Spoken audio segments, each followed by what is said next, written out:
Stalin, Stalin, Stalin. Where do I begin with this guy? He got the Soviet Union through the Second World War, but he will still be remembered as one of history's biggest killers.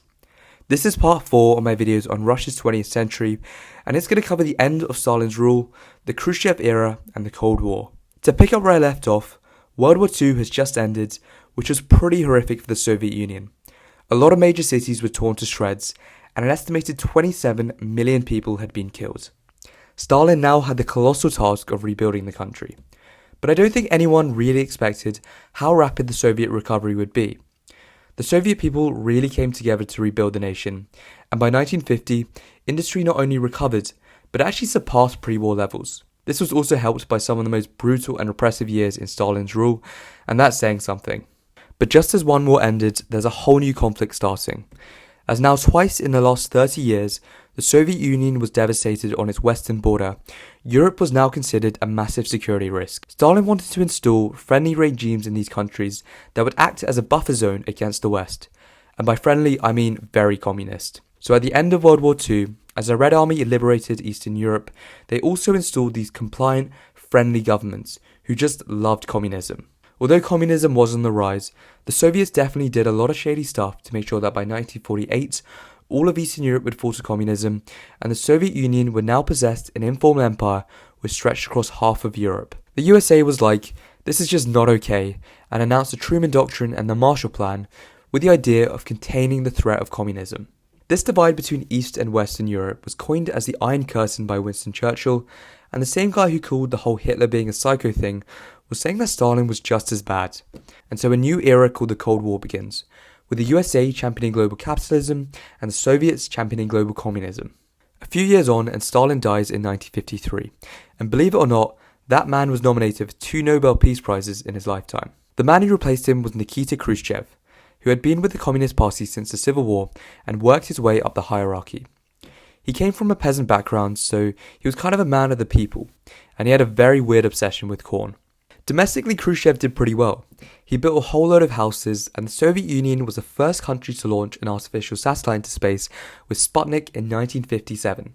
But there was a big question to be asked about whether he was going to be anything like Stalin. This question was put to bed in 1956 when he gave a speech to the Communist Party officials denouncing the rule of Stalin, and in his so-called secret speech, he said that Stalin grossly abused his powers and that he was responsible for the brutality and the terror of the 1930s. A lot of ordinary Soviet people didn't actually know Stalin was responsible for these atrocities, and this massive truth bomb shocked both the nation and the world.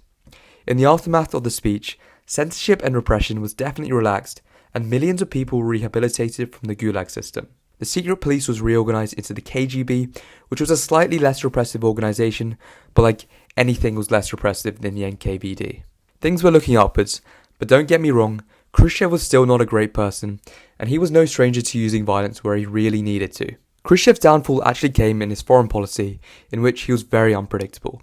In one incident at the UN General Assembly, he got the Philippine delegate to shut up by banging his shoe on the table. In another incident in the Polish embassy in Moscow, he told Western diplomats, "We will bury you." But anyway, by denouncing Stalin, this had some very serious repercussions in the Eastern Bloc. Encouraged by greater freedom in the USSR and a call to end repression, Poland starts asking for reforms, and then a revolution breaks out in Hungary. The Hungarians wanted to see an end to their Stalinist government, establish a multi-party political system, and withdraw from the Warsaw Pact, which is kind of like Eastern Europe's version of NATO. This deviated from the one-party, one-ideology Soviet model, and was an obvious screw you to the Soviet Union. So Khrushchev sent in the tanks and over 60,000 soldiers and brutally crushed the Hungarian Revolution, killing tens of thousands of civilians, and was met with widespread international outrage. He got away with it though because, at the same time, Britain and France were doing some pretty stupid things in Egypt. Khrushchev's denunciation of Stalin also helped to break down relations with China.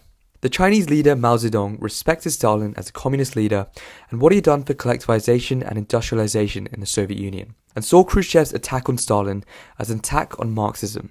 Also, Mao was kind of worried that when he died, the same thing was going to happen to him in China. So he went on a whole cultural revolution, but that's a whole nother story. So China and the Soviet Union start beefing, and as they drifted apart, Khrushchev had lost one of his biggest allies. Then you have the German capital Berlin, which was a city deep inside the Soviet-backed East Germany, but had western and eastern zones of occupation.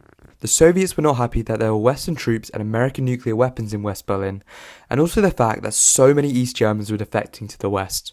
So Khrushchev took matters into his own hands and issued an ultimatum to Kennedy, demanding the withdrawal of all armed forces from Berlin, which Kennedy refused, and then Khrushchev went full on Trump and said, "I'm going to build a wall," and built a barrier between East and West Berlin to literally prevent his people from leaving East Germany.